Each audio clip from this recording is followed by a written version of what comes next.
del mar. Y entre esos tipos y yo hay algo personal. Bueno, este es el algo personal del martes 25 de agosto de 2026. A ver. A ver, ayer a las 10 de la mañana, el presidente de la Nación convocó a su gabinete. Era la primera reunión de gabinete en 46 días. La anterior había sido el 9 de julio después del Te Deum. Y la convocó porque durante la semana pasada varias notas periodísticas habían hecho una cuenta incómoda. El presidente no había pisado la Casa Rosada en todo agosto. Bueno, convocó. Y faltaron 3 ministros. Convoca al presidente, falta un ministro. Convoca a Karina, no falta nadie. Sandra Petovelo prefirió irse a Salta, la ministra de Capital Humano. Alejandra Monteoliva, ministra de Seguridad, viajó al interior. Y Juan Bautista May, que es el ministro de Justicia, se fue a Misiones. El asesor Santiago Caputo, que si bien no es ministro, es una de las personas más importantes del gobierno, el hombre que hasta hace 3 semanas manejaba la comunicación estratégica del gobierno, llegó 1 hora tarde. Y según La Nación, directamente no fue. Porque llegó 1 hora tarde. Sobre el cierre de la charla. Sobre el cierre de la charla. Claro, O sea, no ¿qué fue, vas a saber? no fue, no fue. Sí, vamos a ver. Elijan la versión que quieran. Uno dice que no fue, otro dice que llegó 1 hora tarde. Fue el decir presente síntoma nomás. es exactamente el mismo. Karina tiene mejor convocatoria que su hermano. Hoy es martes.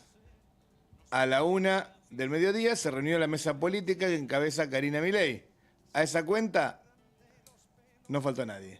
Nadie se anima. Y a las 5:30 de la tarde, o sea, ahora mismo, mientras estamos hablando, el presidente recibe a diputados y senadores para pedirle los votos que necesita mañana, a sus diputados y senadores.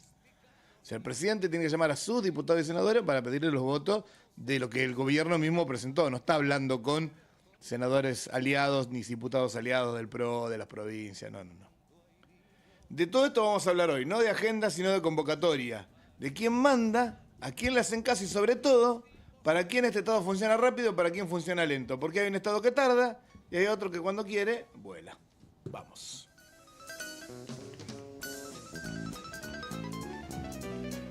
Vamos con los detalles, porque los detalles acá son todo.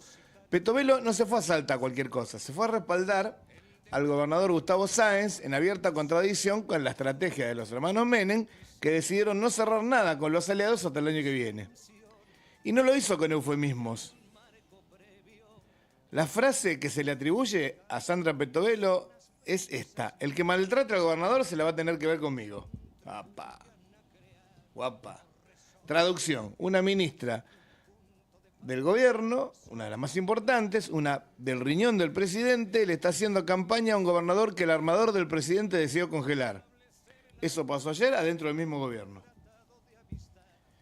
May, que mientras tanto estuvo en Posadas presentando el nuevo Código Procesal Penal junto a Hugo Pasalaco, el gobernador, que después de romper con Rovira ya insinúa un enfrentamiento con la Casa Rosada, porque el arreglo de la Casa Rosada es de Rovira, a quien Pasalaco pertenecía en sus filas hasta hace 15 minutos. Rovira es el hombre fuerte de Misiones, fue gobernador un tiempo, Misiones no permite la reelección, pero bueno, en Misiones hay como durante mucho tiempo fue otro y ahora es Rovira, que ya lleva 2 gobernadores cargándose de su riñón. Pasalaco es uno de ellos, pero parece que Pasalaco tiene lo suyo para querer seguir, y creo que son dos mandatos que pueden tener en Misiones. El ministro de Justicia compartiendo escenario con alguien que se está yendo el mismo día que el presidente pasaba lista. Y adentro de la reunión hubo un detalle de sastrería política que vale más que un discurso. En la mesa estaba Bartolomé Abdala. ¿Quién es Bartolomé Abdala? Es el presidente provisional del Senado, o sea, la persona abajo de Villarruel. Villarruel obviamente no es invitada a estas reuniones. Invitaron a su segundo, al que le pisa los talones, ¿no? ¿Para qué? ¿Para qué lo invitaron? Un poco para horadar la autoridad de la vicepresidenta, que tendría que estar en esta reunión, tendría que estar, es la vicepresidenta, es más que un senador cualquiera. Es la persona que reemplaza al presidente cuando se va, y se va seguido, Milei. Es una vicepresidenta que se hizo bastante caro, digamos. Es para horadar a Villarruel y para horadar también y diluir la presencia de Patricia Bullrich, la jefa del Bloque Libertario, en la Cámara Alta. Es decir, En la primera reunión del gabinete, en un mes y medio, el gobierno se tomó el trabajo de armar una escenografía para incomodar a su propio alfil en el Senado, a su propia senadora, que es Patricia Bullrich. Ahora, nos imaginaremos que en una cosa que se armó con tanta finura, con tanta maldad política, se debe haber resuelto algo. ¿Sabe qué se resolvió? ¿Sabe qué se resolvió? Nada. Nada. ¿Cómo? Nada. Es bueno usted para adivinar. Ah, mierda, es bueno para adivinar. Qué indescifrable que es este gobierno. Me cagó el remate. El comunicado de presidencia dice textual que el presidente reafirmó que no va a entregar las ideas que guían la gestión y que el populismo no se le gana con más populismo y que no va a traicionar su idea por un resultado electoral. Es un comunicado que responde a una pregunta que nadie hizo. Nadie le pidió al presidente que traicione sus ideas. Lo que se le está pidiendo es que gobierne. Él. Sí, obvio. No la hermana, no otro, que gobierne él. Eso es lo que A mí está la hermana pidiendo. me da miedo. Para bien, la hermana... Porque la hermana es La desconocida. hermana es cruela de vil. Claro, es muy desconocida, Karina. Milei, Javier tiene otro estilo, se ve. Pero vio lo que es eso, qué raro, son hermanos. Creo que salieron el miedo se da a la incertidumbre de no saber cómo es esa mina. del mismo par de padres, de la misma madre, y sin embargo, él es un tipo que de alguna manera es votable, o sea, evidentemente mucha gente lo vota, y Karina es una de las que peores imágenes tiene en la Argentina. Explíqueme el por qué. ¿Por qué? Bueno, eso es lo raro, lo que tiene que usted tenga un cierto carisma o que no lo tenga. Yo he conocido muchísima gente con carisma que vos decís, ¿por qué lo votan este tipo y van y lo votan? Y otros que no, y no lo votan. Yo creo que quizá el miedo a Karina, o al menos trato de buscar un razonamiento lógico. Quizás yo soy un político y le tengo que hacer caso a la armadora política del actual presidente. Creo que trataría de lamerle las medias todo lo que pueda. Bueno, así es. Fíjense la estructura de la reunión. Un presidente, 24 días sin ir a su oficina. Vuelve porque se lo señalaron los diarios. Dijeron, che, mirá, hace 24 días que no vení, un mes entero, porque con los fines de semana es un mes. Los diarios dicen, ¿qué le pasa a Milei que no viene? ¿Qué le pasa a Milei que no viene? El tipo le dice, che, Milei, tenés que volver, lo acomodan, lo mandan para allá.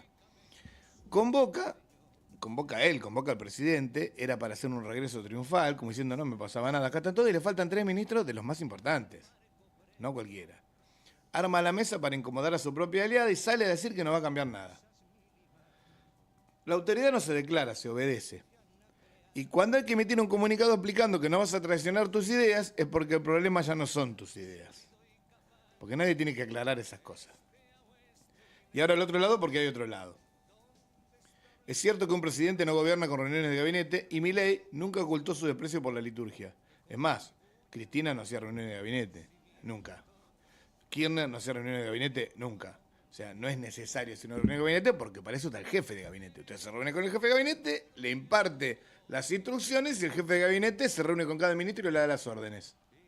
O con un grupo de ministros que tienen que alguna tarea específica, porque así funciona.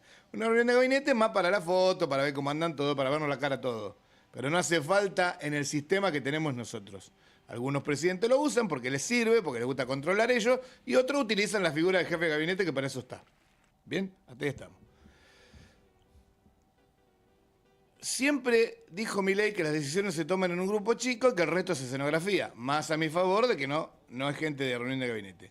También es cierto que los ministros que faltaron, los 3 que faltaron, tenían una agenda federal legítima, que era un código procesual, una policía aeroportuaria, un tren, y que un país grande, eso vale más que una foto en Balcarce 50. Ya estaba previsto esto.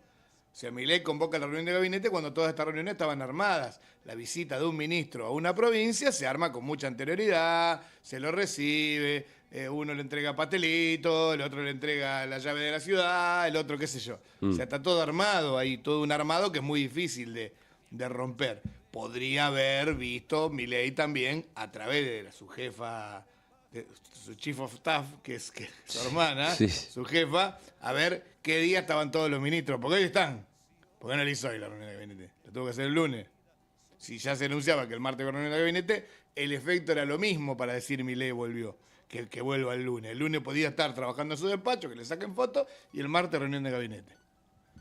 No aguantó. Tuvo que hacerlo el lunes, que sabía que 3 ministros de él no iban a poder estar, pues ya tenían agenda. Bueno. Es cierto que el gobierno consiguió lo que fue a buscar, alinear la tropa antes de la sesión de mañana. De mañana. Si mañana los votos aparecen, este bloque de hoy envejece mal. Lo digo yo, que lo escribí y te lo estoy contando, ¿no? Pero hay un contraste que no envejece y es el que viene ahora. A ver. Anoche se publicó una exclusiva firmada por Fabricio Navone en La Política Online desde Rosario, que es la nota más importante del día y probablemente de la semana. Fernando Cerimedo, recuerda, el consultor que armó la campaña digital de Milei en 2023, hoy detenido en Bolivia, imputado como presunto autor intelectual de un intento de feminicidio contra su novia embarazada, entró al negocio de los servicios portuarios del hidrovía. Vamos despacio porque esto nos toca de cerca, porque por la hidrovía vienen los cerealitos. La empresa se llama Sanabria Sociedad de Responsabilidad Limitada, Sanabria SRL. Está en Puerto General San Martín, a 35 kilómetros de Rosario, en el corazón del complejo agroexportador, por donde sale buena parte de lo que se produce en esta zona. Funcionaba como guardería náutica, o sea, el que te guarda la lancha. Esta era la empresa, es un guardalancha, como hay en Junín, en todos lados. Se reconvirtió para prestar servicios navales y hoy su principal negocio es la provisión de gasoil para los remolcadores de barcazas. ¿No? O sea, le vende gasoil a los remolcadores que una barcaza cuando viene por el río Paraná en algún punto tiene que hacerse remolcar, no es que lo remolca cuando se rompe. O sea, van remolcadas porque el calado del río no permite que el motor de la barcaza funcione. ¿No? O sea, que lo empuje un barco más grande. O sea, una barcaza viene empujada por un barco más grande. En un momento el barco más grande la suelta, porque hasta ahí puede llegar por el digamos, el dragado del río. La sigue una barcaza con el mismo envión, la sigue un remolcador con el mismo envión que viene del barco. Parar una cosa de esa es imposible, le digo, salvo que en calle y se rompe todo. Imagínese cómo viene a favor del río. Y después la agarra otro barco más adelante. Así funciona el tema de las barcazas. Cuando es chato, cuando no se puede dragar mucho más, lo empuja un remolcador y si no, le dan un empujón a un barco. Barco un poco más grande, un calado más grande, no un remolcador. Bien, aquí vamos muy bien. El remolcador es específicamente como si fuera un tráiler, un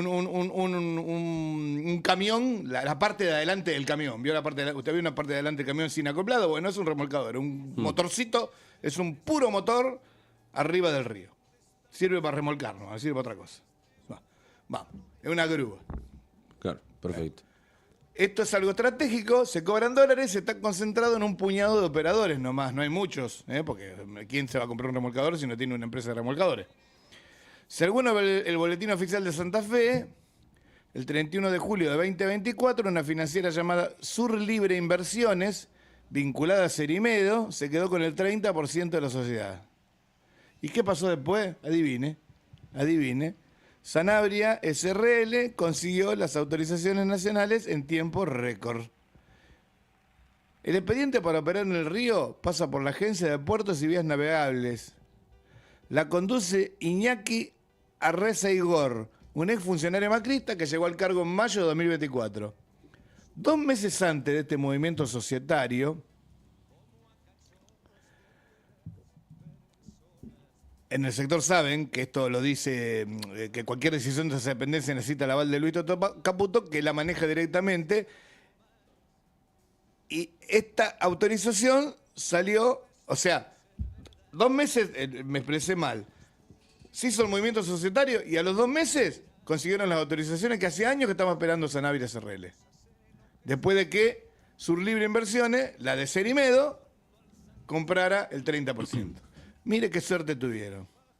Un empresario de rubro con décadas en el negocio le explicó a Navone, a este muchacho de La Política Online, cómo se entra en ese mercado. Escuchen porque es la radiografía de un país entero. Para comenzar a hablar necesitas $100.000 para que Prefectura dé luz verde en seguridad de puerto. O sea, $100.000 de coima para que Prefectura dé luz verde en seguridad de puerto. Tenés que tener llegada a lo más alto del poder para que te habiliten un kiosco en una plaza súper monopolizada como esta. O sea, recién Prefectura te da luz verde en seguridad en puerto. Después tenés que empezar a hablar. O sea que primero hay que poner $100.000. Y hay un remate que es casi cómico si uno se olvida del contexto. Desde la Municipalidad de Puerto General San Martín le dijeron también a la política online que la sociedad todavía tiene documentación pendiente para completar la habilitación local y que desconocían por completo que Cerimedo estuviera detrás.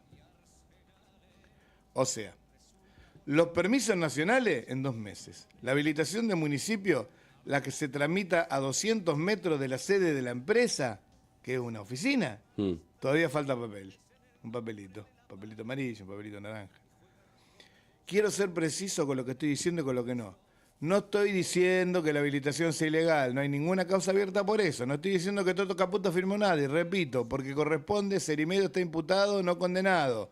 Lo que digo es más simple, el Estado tiene 2 velocidades. Una para el productor que espera que le arreglen el camino de tierra, otra para el que compra una guardería náutica y a los pocos meses vende gasoil en dólares en la principal vía navegable del país. ¿No? Hay reclamos que van en bicicleta y reclamos que van en auto. Este va en auto. Y hoy encima el gobierno movió la fecha. El vocero Adrián Rabier dijo esta mañana que el gobierno no tiene relación, el presidente mantuvo contacto hasta 2023 y los primeros meses de 2024. Los primeros meses de 2024. El sábado el propio presidente en persona había dicho que no veía Cerimedo de 2023. El registro de la Casa Rosada marca 2 entradas durante 2024 de Cerimedo y la esposa de Cerimedo fue designada en la Agencia de Discapacidad en 2024. No en 2023. Cada vez que preguntan, la fecha se corre unos meses. Van 3 versiones en 5 días. En algún momento va a coincidir con la realidad. Más que nada por agotamiento, cansado de tener que mentir, a algunos se le va capaz de decir, sí, la verdad es la verdad. A ver. Respire tranquilo. A ver.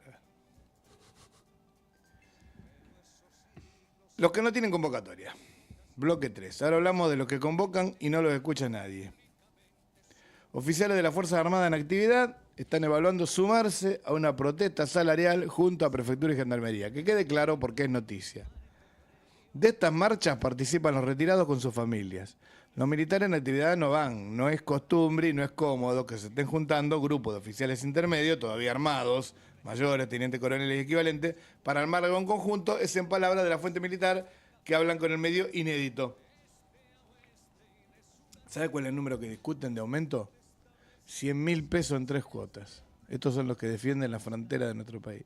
100.000 pesos en 3 cuotas. O sea, 30 horas, 35 horas, 35 el mes que viene, 30 el otro. La fuente 100 en 3 cuotas. Es más, es exactamente así. 20.000 en septiembre, 30.000 en octubre, que se cobra en noviembre, y algo más de 30.000 en diciembre. Más o menos con eso están en los 100.000 pesos porque se va... Y 20.000 pesos en septiembre. Bueno, la frase que... 20, 30, 30, 20. Lo cobramos publicidad, más o La menos. frase que resume el estado de ánimo lo dijo un militar al tanto de las negociaciones, son 4 palabras.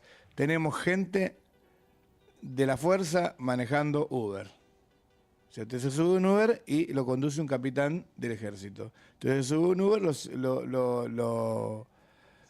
un alférez de marina, por decir algo. Un brigadier. Los números de fondos son los que explican todo. Un informe interno de la propia Fuerza Armada mide el periodo entre diciembre de 2023 y marzo de 2026. Casi 2 años y medio. Los saberes militares subieron 139% y la inflación en el mismo lapso 219%. Y el rubro vivienda, agua, electricidad y gas, o sea, las boletas, subió 417%. Un militar argentino perdió contra el costo de vida alrededor de un 80% de poder adquisitivo. Un militar argentino. Van armados y defienden la patria. O sea, tienen que estar preparados para morir por la patria. Le bajaron el 80% del salario real. Y el rubro que más lo golpeó es el de pagar la luz. Ahora bien, este gobierno llegó reivindicando a las Fuerzas Armadas, puso al frente del Ministerio de Defensa un militar, habló de devolverle la dignidad. La dignidad por ahora se discute en 3 cuotas. Y hoy pasó algo que cierra el cuadro de una manera casi perfecta. El jefe de la Fuerza Aérea, brigadier Gustavo Javier Valverde, dijo en un streaming que el Estrecho de Magallanes forma parte de las zonas donde la Argentina debe sostener su soberanía. Dijo textual, hay que hacer presencia porque eso es una llave bioceánica. Chile respondió en horas. nota de protesta. El canciller trasandino, Francisco Pérez Maquena, dijo que la soberanía chilena sobre el estrecho es indiscutible y se apoyó en los tratados de 1881 y 1984. Y la Cancillería Argentina, esto es importante, se despegó de su propio jefe de la Fuerza Aérea y ratificó por comunicado que esos tratados están plenamente vigentes. O sea, el jefe de la Fuerza Aérea no dijo hay que colonizar el estrecho de Magallanes. El jefe de la Fuerza Aérea dijo hay que cuidar nuestra porción del estrecho de Magallanes. La entrada del estrecho de Magallanes es Argentina. No podés pasar si no te dejamos pasar. Que después la mayor parte del estrecho esté en territorio chileno por un tratado, no implica que tengamos una costa que es Argentina, que tiene su mar territorial, y tengamos la entrada al estrecho de Magallanes, que es nuestra. A ver. Pablo Kirchner, el canciller, usted pensará que se enojó con alguien, ¿no? Que se enojó con el brigadier. Sí, se enojó con el brigadier, pero estalló contra el ministro de Defensa, Carlos Presti, que es militar, y pidió la cabeza de Valverde, del jefe de la Fuerza Aérea. O sea que Valverde tiene los días contados. Ahora tiene el resumen del día. El jefe de la Fuerza Aérea le piden la cabeza por hablar de más en un podcast y a los oficiales intermedios que están abajo suyo les ofrecen 20.000 pesos para septiembre para arrancar. Y todavía falta. Un informe de ATE advierte que se prepara una privatización encubierta de fabricaciones militares por hasta 35 años. O sea, le vamos a dar a un privado la posibilidad de hacer las armas que necesita nuestro ejército. Un privado que seguramente va a ser internacional y que muy seguramente va a ser alguna empresa ligada a Estados Unidos. O sea que anda a tener un conflicto con cualquier aliado de Estados Unidos cuando los que te fabrican las armas son ellos. Las armas y la logística, porque fabricaciones militares fabrica todo. Todo. Y es muy importante que esté, porque usted tiene que tener a alguien que le fabrique las cosas en caso de un conflicto. Ahora le podemos comprar a cualquier país, pero si hay un conflicto usted tiene que tener dónde fabricar lo que necesita, dónde reabastecer a la fuerza lo que necesita, dónde hacer los repuestos. Bueno, acá en la provincia el gobierno está desmantelando la base aeronaval de Punta Indio, que es el motor económico de ese pueblo. Van a llevar todo a Punta Alta. Punta Indio está a 90 kilómetros de La Plata, en una parte fundamental que es el ingreso al estuario del Río de la Plata. Nada menos. Bueno, el deterioro del salario militar, vamos a decir la verdad, no empezó en 2023. Viene de décadas y la equiparación que se intentó en su momento nunca se financió de verdad. Un gobierno que sostiene el equilibrio fiscal con ancla de todo programa no puede abrir una paritaria de fuerzas sin abrir todos. Y en lo del estrecho de Magallanes hay que decirlo. Chile tiene razón en lo jurídico, eso sí. Los tratados de 1881 y de 1984, que, bueno, usted no había nacido, pero en 1984 tuvimos un diferendo con Chile, que fue, en mi caso, la primera vez que yo hice una vigilia toda la noche en la calle porque estuvimos al borde de la guerra con Chile, ¿no? Bueno, esto no admite una interpretación creativa y un jefe militar no hace política exterior en streaming. En el ojo de Cancillería en este punto está bien fundado, no decimos que no, pero no hace falta enojarse. No hace falta enojarse con un militar argentino defendiendo la soberanía argentina y diciendo que es fundamental cuidar el estrecho de Magallanes en un momento en donde hay un barco británico en la costa del estrecho de Magallanes. A ver, nuestro enemigo. Sí. En nuestro sector. No está tan equivocado don Valverde. Me imagino que... No tiene sentido. Tiene total sentido y además cómo puede caer esto, que lo caguen a pedo desde afuera al jefe de la Fuerza Aérea, porque no estamos hablando de un brigadier cualquiera, sino que al jefe de uno de los tres, de las tres fuerzas, diciendo una cosa que se cae de maduro. Che, muchachos, tengamos cuidado con el estrecho de Magallanes. Ya sé que de aquel lado lo cuida Chile, pero no dejemos pasar a cualquiera. No dejemos que estacione un barco británico ahí. Es tan difícil esto, tan difícil, pero bueno. Mañana miércoles, al mediodía, cambiamos de tema, sesiona diputados. El gobierno va por dos medias sanciones. La Carta Orgánica del Banco Central y algo que se llama Inocencia Fiscal 2. De la segunda vamos a hablar en serio, porque casi nadie la está aplicando y es enorme. Y me voy a apoyar en una fuente que nadie puede acusar depositora, el editorial que publicó hoy el diario La Nación, nada menos. Los datos son de ellos, la lectura obviamente es nuestra porque son las que lo que lo estamos contando acá, pero usted puede, si quiere leerlo, puede leerlo en el editorial del diario La Nación del día de hoy. La ley rige desde el 2 de enero de este año y crea un régimen simplificado de ganancia. O sea, si la aprueban ahora va a regir desde el 2 de enero de este año porque tiene que regir en un año fiscal. El año fiscal arranca el 2 de enero. Arrancaría primero, pero es feriado. Entonces, si se aprueba esta ley va a ser retroactiva al 2 de enero porque las ganancias de este año se pagan el año que viene. Sí, sí. Y crea un régimen simplificado de ganancias. Se paga exactamente lo mismo que en el régimen general, o sea, no bajó la alícuota, pero con una diferencia central. En el simplificado no hay que declarar el patrimonio, ni el inicial, ni el final, ni las variaciones, ni el consumido. ¿Qué significa esto? Si usted tuvo un incremento patrimonial durante este año, no sé si le suena algo, no tiene que explicar por qué. Va a pagar ganancia por lo que tiene que pagar. O sea, si ganó, ganó, pague, no hay problema. Pero no tiene que explicar ni el inicio, ni el final, ni las variaciones, ni lo que consumió. O sea, si usted arranca el año con $1 millón más que el año pasado, no le pueden hacer nada, no le pueden preguntar. Es más, hay un efecto liberatorio hacia atrás. El fisco no puede revisar 2022, 2023 ni 2024. Me hubieran avisado. Me hubieran avisado, nos hubieran avisado. Y el tercero, se pueden exteriorizar los dólares del colchón sin que el fisco indague sobre su origen. A ver, la ley de inocencia fiscal 1, y esta es la diferencia, y es lo que muy poca gente dice, y si es lo mismo, antes hasta $300.000, no sé, 500, 1 millón, podés declarar. Sí, declararlo, podés declararlo, pero eso no significa que el fisco no pueda ir a ver si vos debés algún impuesto de esa guita. Hasta ahora. Ahora con esto, directamente podés decir, tengo $300.000 y tengo $300.000. No pago un puto impuesto, nada. No es ganancia, no es nada. Ya los tenía. Sirve para dos cosas, para blanquear y para esconder ganancias. Para blanquear y para esconder ganancias. Es más, si usted no las tiene, le conviene hasta declararlo en este momento, por la duda de que después las tenga. Declare $100.000. Usted puede presentarse si tengo $100.000. No lo tiene, guarda bajo el colchón, cosa mía. Y no paga nada por eso. Si no es que lo tiene que depositar en una cuenta. No paga nada por eso. Dice que los tiene. Porque, qué sé yo, sabe que mañana va a vender una cosa en negro y va a entrar la plata. Entonces, o va a robar un banco. ¿Entiende? Sí, sí. O va a hacer lo que quiera. O va a estafar a alguien. Entonces dice, ya lo declaro ahora, los 100.000, por la duda de que estafe a alguien este año y me haga de 100.000 y después no tenga cómo declararlo. Fíjese la facilidad para lavar guita que están inventando estos tipos. La facilidad para lavar guita que están intentando estos tipos. Nos vamos a quedar sin bares, nos vamos a quedar sin restaurante.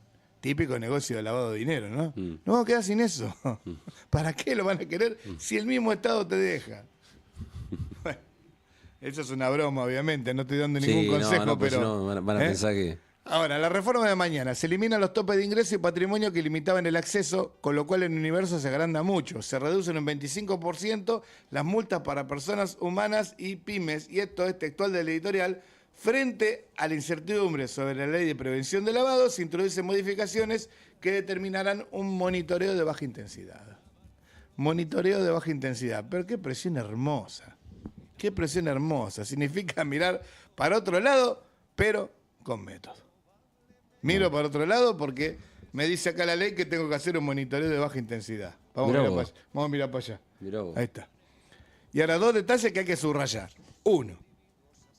El proyecto dice que los funcionarios públicos pueden adherir pero sin acceder a los beneficios. ¿Qué significa esto? Que pueden decir, sí, yo tengo $300.000 pero voy a pagar impuestos por eso. O sea, sin beneficio. Pero pueden adherir. No tienen que explicar el origen del dinero, pero sí tienen que pagar. Pero bien, el texto habla de funcionarios, no menciona a los cónyuges, ni a los convivientes, ni a los padres, ni a los hijos. Y hay antecedente en el blanqueo de Macri, un decreto habilitó a los familiares contradiciendo la ley, y la justicia federal terminó anulándolo. ¿Y sabe quién trae esa comparación? El propio diario de La Nación. Diario macrista si los hay. Sí. Bueno. Dos. A ver. Escuche esto. La exclusión de los funcionarios rige recién a partir de la sanción de la nueva ley. Traducido. Los funcionarios que ya optaron, que ya presentaron su declaración jurada y ya pagaron, no quedan afectados por el cambio. Quedan adentro con beneficio y todo. Porque hasta ahora los funcionarios podían. Por ejemplo, la mujer de Adorni, Sí. que presentó esto. Hasta ahora hay unos 421.000 contribuyentes adheridos sobre cerca de 1 millón que pagan ganancias. Adorni no llegó. No, Adorni sí, la metió por, no sé por dónde la metió, qué sé yo. Sí, bueno, pero A ver, así está, sin cargo, mira. ¿no? Sí, eso es otra cosa, pero encima de estar sin cargo podía ir preso y ahora no. Y ahora no, bueno, zafó por ahí, evasión, pero... irá preso por otras cosas. Pongamos esto en el calendario de esta semana. Yo no creo que Adorni vaya preso nunca, discúlpeme que le diga. ¿Usted no cree que vaya preso? Se lo digo hoy. Sí, Pongamos esto en el calendario de esta semana. Estamos discutiendo un régimen donde no se declara patrimonio, no se explica el origen de los dólares y el lavado se monitorea de baja intensidad. La misma semana en la que un diputado bonaerense oficialista explicó una declaración jurada diciendo que se puso un cero de más. Puso un cero de más. El hermano de Adorni. Me equivoqué. Sí, Puse un cero de más. Qué lindo sería que alguien se equivoque y me mande con un cero de más la Sí, plata al mes, sí, ¿no? sí, Estaría sí. bueno. La misma semana la que un ex asesor presidencial aparece con compartimentos ocultos en su casa, Serimedo, y una financiera que compró el 30% de una empresa portuaria y a partir de ahí empezó a ser remolcador de los barcos en la hidrovía. Antes era una guardería de bote. Bueno, no estoy diciendo que la ley se haya escrito para eso, estoy diciendo que si uno la escribiera para eso, no le saldría muy distinto. ¿Mm? A ver, vamos a seguir. Espera que se me perdió el mouse. Ahí está. Vamos a decir una verdad que tiene que ver con la matriz ideológica de este gobierno. La presunción de inocencia fiscal es un principio liberal clásico, el que acusa de aprobar. Y en la Argentina el fisco durante décadas invirtió la carga. El fisco en muchos casos ha sido muy injusto. Dice que usted pruebe de dónde sacó la plata. En vez del fisco probarle que hay una cosa ilegal, usted tiene que probar que es legal, al revés, ¿no? Hasta ahora era así. Con esto no. Con esto ahora el fisco tiene que venir, investigarlo y decir qué es lo ilegal que tiene usted. Y usted mientras hace la plancha. Imagínese cómo pasa de 0 a 100 o de 100 a 0. Una cosa, ¿no? El régimen simplificado baja de manera real el costo de cumplir. También hay que decir la verdad. Cualquiera que haya armado una declaración jurada de patrimonio sabe de lo que hablamos. Los dólares del colchón existen porque el Estado en algún momento los expulsó con cepo, confiscación y corralito y traerlo a la superficie tiene un valor económico concreto. O sea, el mismo Estado en algún punto, y en algún caso, y no es porque la gente sea totalmente inocente, te expulsó del sistema. Te fue expulsando del sistema con montones de cosas, especialmente cuando impidió que la gente pudiera sacar su plata de los bancos. Dijeron, yo nunca más ponga la guita en un banco. Es el principal, la principal efecto del 2001 fue que la gente no confió en los bancos por muchísimos años. Sigue sin confiar del todo. Mucha gente la entierra. Hace una caja de seguridad, la entierra en el fondo de la casa, la pone abajo del colchón, donde lo sienta más seguro. Entonces compra $1.000, no lo pone en el banco. Compra $10.000, no lo pone en el banco. En otros países es impensado esto. La gente, a nadie se le ocurre no tener la guita en un banco. Es peligrosísimo y además encima es perder plata, porque tenés que pagar plata para la custodia de ese dinero. Hoy una caja de seguridad le sale $1.000.000 por mes, una buena caja, 500.000 pesos por mes. O sea, no tiene lógica, no tiene ninguna lógica. Eso es guita. Es claro que quita. Bueno. 421.000 personas adhiriendo no son 421.000 evasores, son en su enorme mayoría gente cansada de que se la pongan.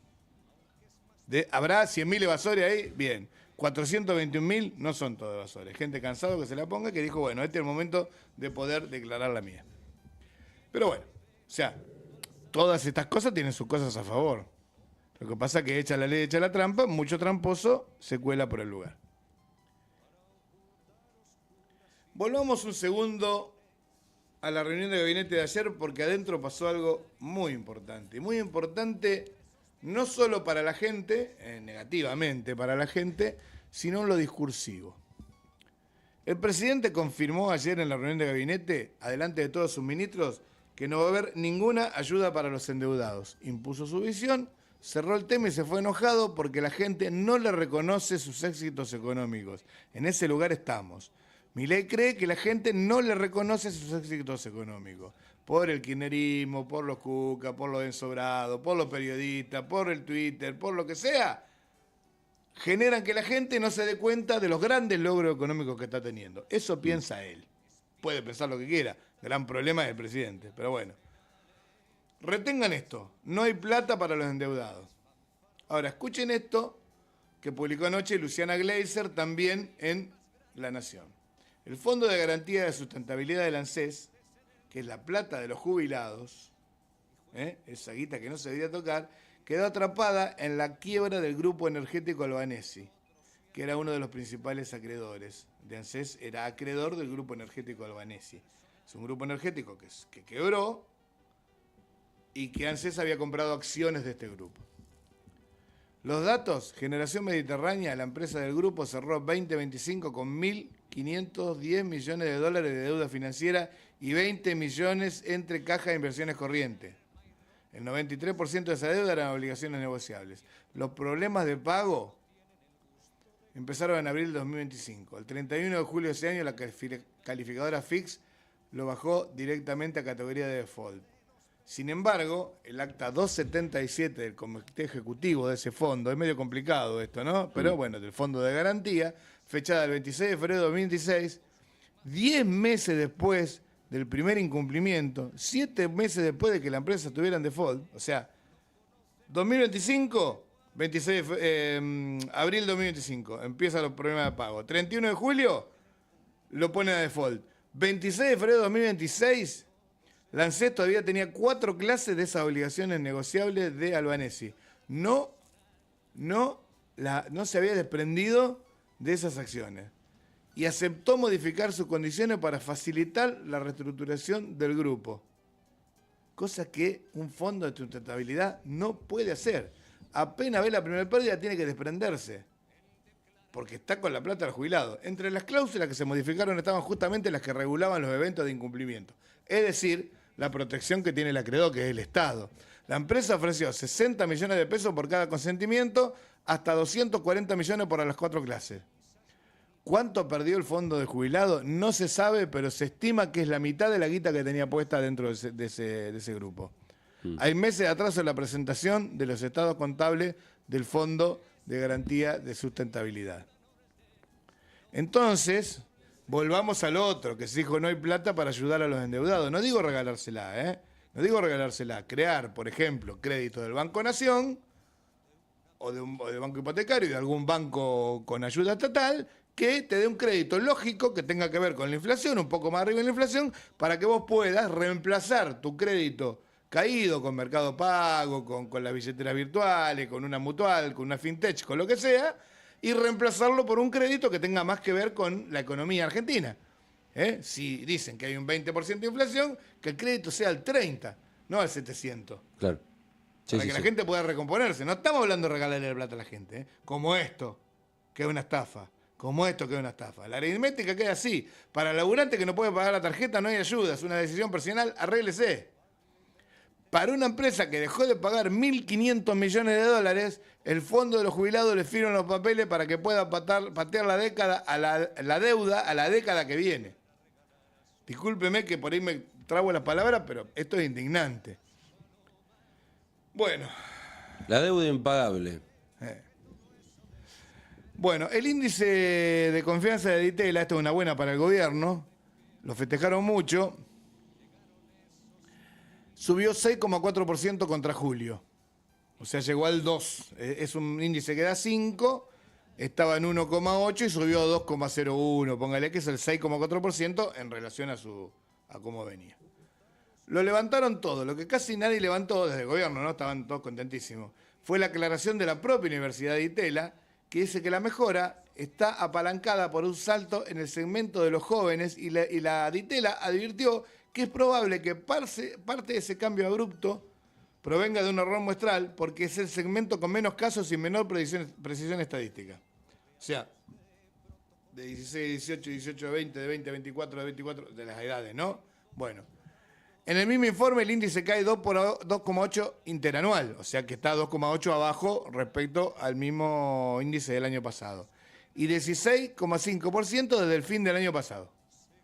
Y el promedio de la gestión quedó en su registro más bajo, llegando justo al 2, que fue el mínimo que tuvo Macri en su gestión. No el de Alberto. Alberto tuvo más bajo después de la pandemia, durante la pandemia. El ministro de Economía salió a celebrar ese dato con una frase que merece un monumento. Dijo que dato mata encuesta y mostró una encuesta. Bueno. Bajemos todo esto a la provincia y a estas zonas que es donde vive la gente que nos escucha. Primero la deuda. El presidente dijo ayer que no va a ayudar a los endeudados. Bueno, escuchen bien lo que dijo el ministro de Seguridad bonaerense, Javier Alonso. Dijo que se duplicaron las amenazas vinculadas a deudas en territorio bonaerense. Y no hablamos de llamado de alcancente. Estamos hablando de prestamistas. Se han duplicado los hechos delictivos. Homicidio, intentos, tiros en las piernas, porque tenían deuda de dinero con delincuente, apretada, sí. en el dedo, bueno.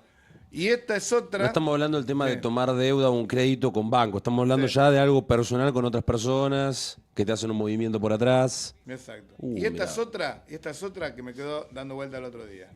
Mm.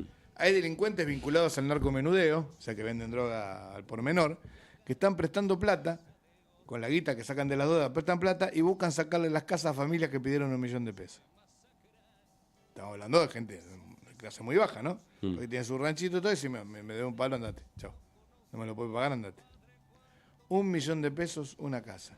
Ese es el eslabón que aparece cuando el crédito formal se cierra y el Estado dice que no. No aparece de la nada.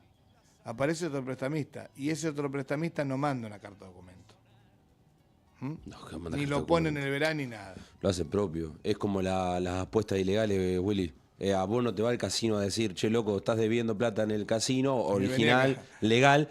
Ahora, hacelo con un tipo, con uno clandestino, el propio tipo es el que te va a ir a buscar a tu casa, porque te sacan toda la información. Segundo dato.